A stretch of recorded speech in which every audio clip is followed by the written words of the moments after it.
Hello, everyone.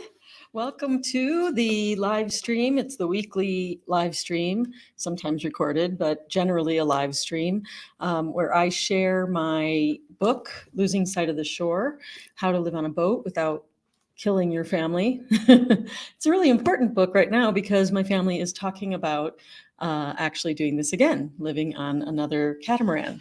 But those details will be for another day. What I do here on these live streams is I just read a chapter a week. So it's been a lot of fun to revisit the book, which was published about a year and a half ago. And I know a lot of you have read it. So thank you so much, those of you that have read it. And for even those of you that are here listening to the live streams, I am going out of, I'm going out of my comfort zone and asking if you have read the book or at least heard these chapters through my live streams, if you wouldn't mind giving a review on Amazon, that would be super helpful. If you don't have the book and you want a copy, there's a link in the bio, but you can just follow along every week here on whatever platform you choose. So this week is, we're going to get to chapter 11, and I like this one. It's a little long, but I'm enjoying it. So hopefully you'll enjoy it too. And here we go. So, and by the way, in case you're new here, I'm Rosalinda Román. I go by Rosalinda, and I've been reading these chapters. You can go back and look at some of the history to know more about that. But without further ado, let me take a deep breath. I'm a little crazy today, apparently. And here we go. So this is Losing Sight of the Shore, How to Live on a Boat Without Killing Your Family by Rosalinda Román, Chapter 11, Shabbat Shots. One of the best ways to help everyone make the transition from land to sea was to bring some of our most important traditions with us when we moved on board. One of the favorites we keep alive every week is Shabbat. Religiously, Shabbat, or the Sabbath, is the day of rest. The tradition comes from the very beginning in the book of Genesis, where it says the world was created in 6 days and the seventh day was a day of rest. For thousands of years, Jewish families around the world have come together to celebrate the Sabbath at sunset on Friday night by lighting and blessing candles, breaking bread together, and sharing the fruit of the vine in the form of wine or grape juice. Ours is one of those families. Since our kids have been old enough to eat bread, we have honored this tradition by baking a special loaf called challah every Friday. Since I am not very comfortable in the kitchen, and because I was new to Judaism, this was once a very intimidating prospect. But then I discovered that you could make the dough in a bread maker, and before I knew it, my challah was getting rave reviews wherever we lived. At first, I would make the bread exactly according to the recipe and braid it to look just like the picture in the recipe books. But pretty soon, the kids added their own flair. They would take a piece of the dough and mold it into whatever shape they wanted. When they were little, they started asking, "What holiday is coming up next, Mommy?"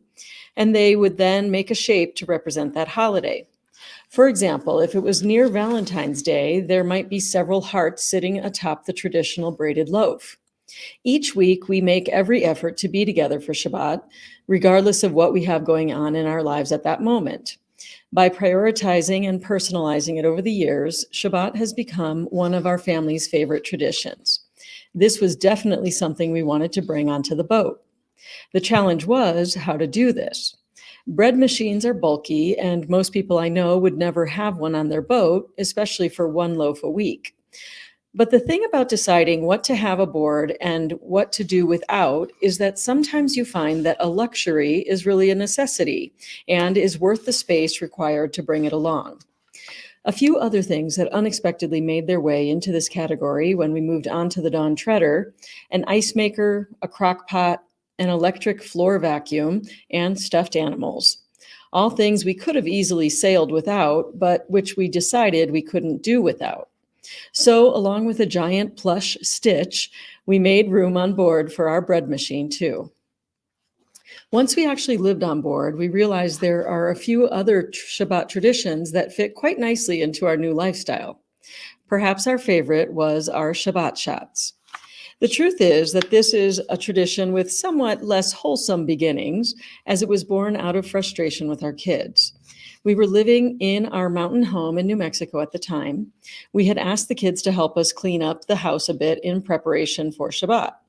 Instead of our fantasy scenario of the kids springing into action, they were doing what they frequently do at the moment when work is mentioned, ignoring our requests. On that night, Nathan and I were particularly aggravated about it and tired of the weekly nagging. That's when he came up and whispered to me, "Step into my office." Caught off guard in the middle of dealing with the kids, I couldn't quite understand what he was saying. So he took my hand and led me to one of our favorite rooms of the house, the space under the stairs. In many homes, this room is designed as a coat closet or storage area, or a bedroom for a young wizard.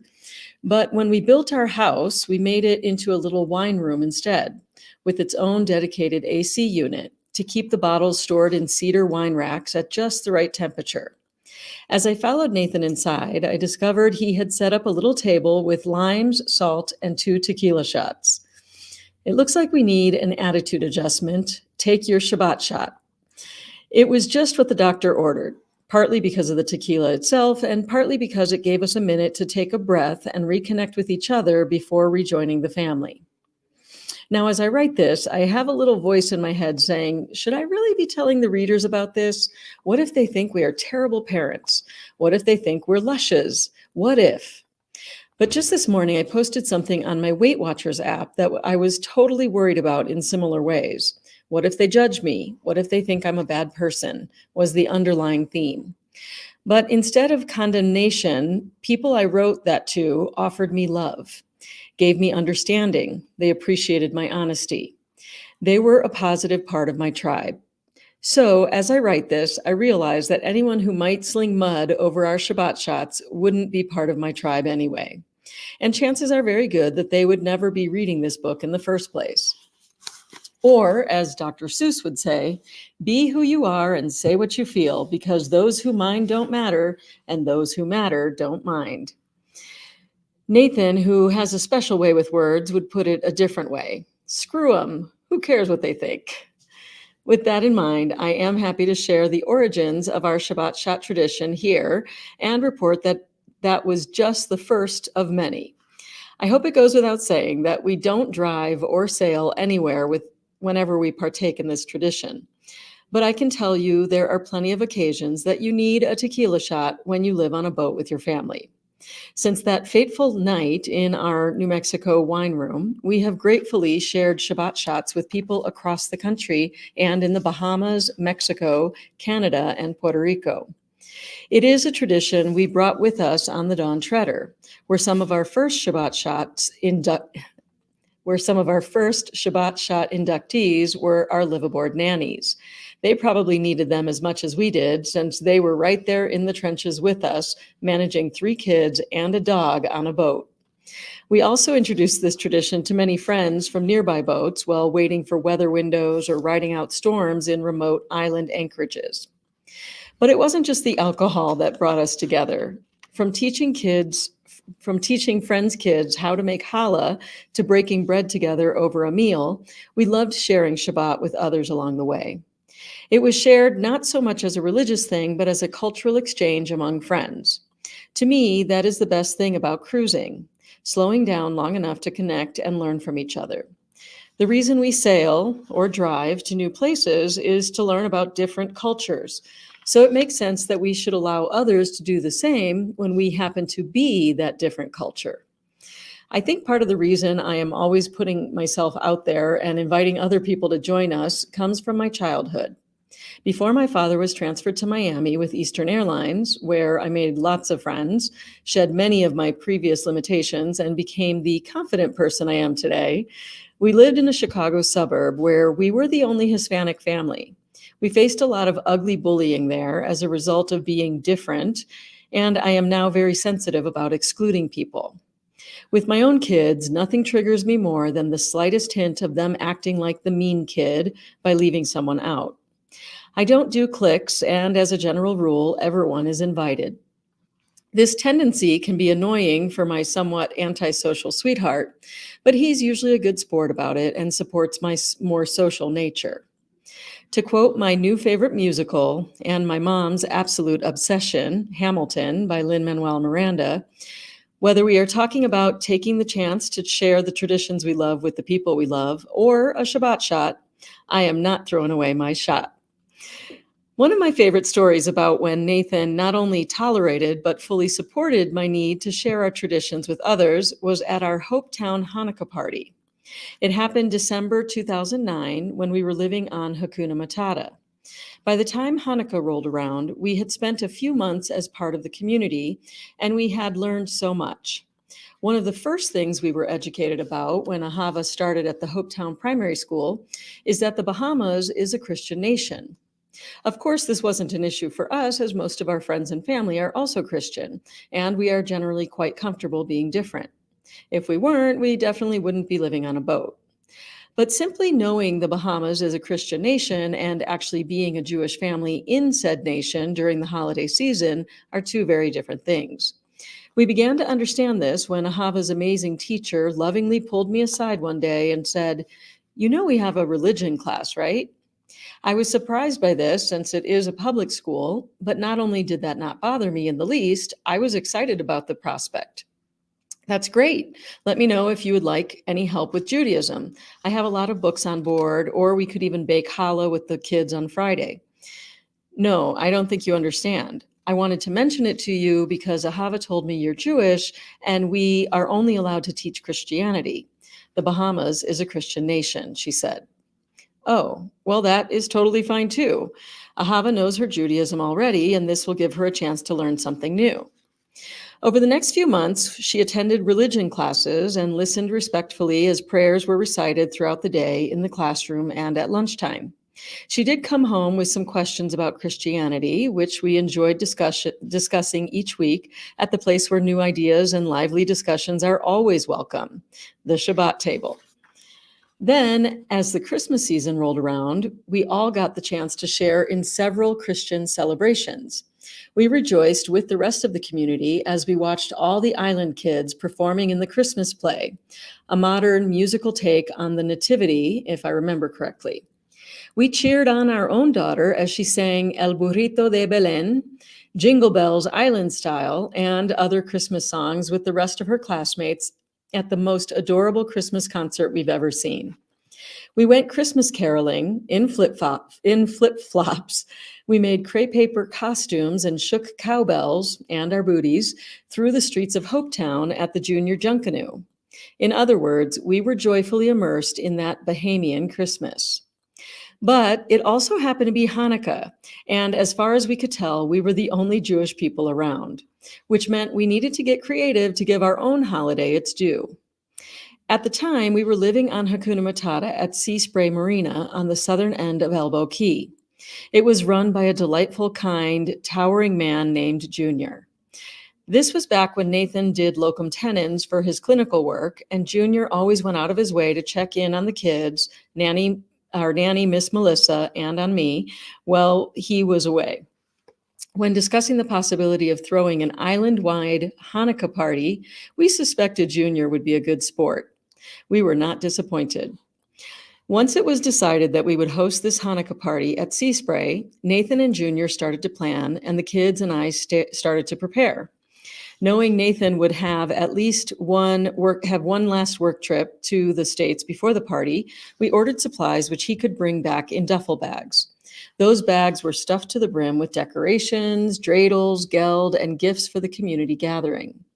Unfortunately, something he couldn't bring back due to customs restrictions was food. This was a major problem because a Hanukkah meal is just not complete without latkes and Nathan's famous brisket. Finding the supplies for the latkes, potatoes, onions, and flour, was relatively easy, and after a few tries, Junior learned how to make them perfectly. Let me tell you, you haven't really lived until you have had latkes made by a local on a remote Bahamian out island. Latkes, check. The brisket was a different story. Although there are a lot of posts on the internet now which help us navigate the customs rules, including whether or not we can bring beef into the Bahamas, back in 2009, that wasn't readily available. To make it properly, Nathan's brisket requires a special cut of beef, which is quite expensive, multiplied by a lot of people for the party. Word on the street was that, as a general rule, we should try not to bring it in from the States unless we wanted to have it confiscated and face hefty fines. Instead, we asked Junior to order it through his suppliers. When it arrived, we got an unwelcome surprise. The supplier had substituted corned beef brisket instead of the plain brisket that was ordered. For those of you like me who don't know a porterhouse from a New York strip, corned beef brisket is pickled and salted beef, not at all what was needed for Nathan's recipe. If you have ever spent any time on an island, you know that the locals don't usually take no for an answer. They improvise and find a way to make things work. Apparently, that can-do spirit was rubbing off on us, as Nathan invented what we now affectionately call Bahamian brisket. Here's his take on how he did it. We went to every grocery store in Hopetown and Marsh Harbor trying to find regular brisket, but we were very short, so we had to find a way to use the corned beef brisket. At some point in my life, probably from one of my hunting friends, I learned that you could cure meat by soaking it in red wine for days. So we bought some cheap wine and soaked the corned beef for a day, dumped the wine brine mixture and soaked it again. We did this multiple times to get as much salt out of it as possible. This also served to marinate the brisket, creating a new flavor. We cooked that up for the Hanukkah party and everybody loved it. Actually, I should say that I did not love it and was disappointed that our island friends didn't get to taste the real family recipe. But he is right that it was a big hit at the party and was gone before we knew it. In fact, Nathan liked that new flavor so much, we have now added this Bahamian brisket to our own holiday meals. That is something I love about immersing ourselves in new communities. Oftentimes, a part of their tradition is added to our own, making them even better than before. That night, dozens of our friends and even some strangers made their way to Sea Spray for what I believe was the first ever Hanukkah party on Elbow Key. We ate Junior's latkes with sour cream and applesauce, of course, and Nathan's Bahamian brisket. We taught the kids how to play spin the dreidel and held hands as we lit the menorahs and recited the ancient Hebrew prayer. Baruch atah Adonai Eloheinu melech haolam she'asa nisim la'avotenu bayamim ha'hem bizman hazeh, which commonly gets translated as, "Blessed are you, Lord our God, King of the universe, who performed miracles for our forefathers in those days at this time." For me, throwing that party and getting the chance to celebrate our traditions with those beautiful people on that beloved Bahamian island was in itself a miracle, even if it was corned beef brisket. And there you have it, Chapter 11, Shabbat Shots of Losing Sight of the Shore, How to Live on a Boat Without Killing Your Family, by me, Rosa Román. Well, I hope you enjoyed this presentation. Looks like everybody's going to have to look at it on replay because I didn't see anyone on here live, which is totally okay. So for my replay listeners, if you got this far, thank you so much.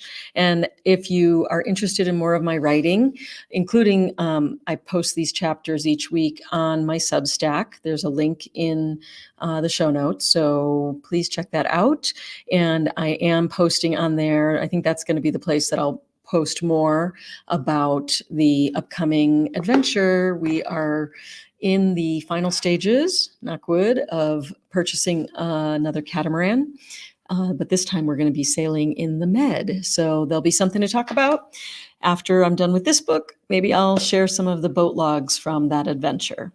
All right, I would love it if you would put a comment in here. And again, if you a review, it doesn't have to be a 5-star, although I won't complain if it is.